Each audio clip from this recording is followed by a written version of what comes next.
And this next bit is going to be the bottom cable.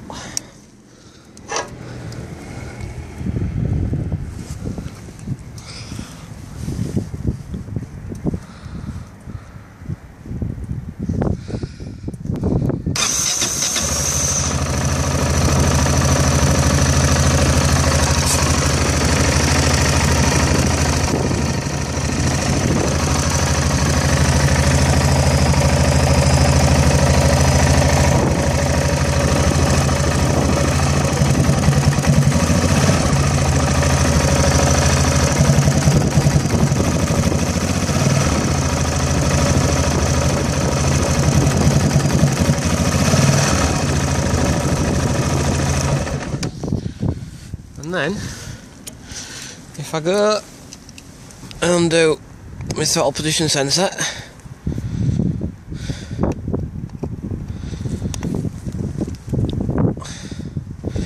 if I turn that all the way again to stop clockwise, as if it's, I think the value actually is 13, little dash,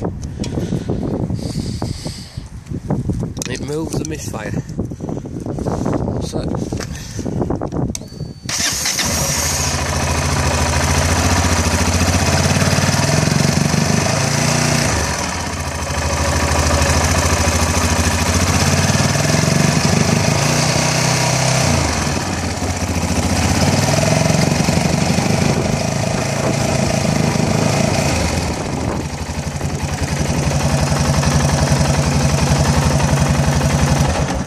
So as I'm hoping you can tell as you're actually listening to it that the misfire now with the throttle position has moved about 300 RPM up the range, something like that.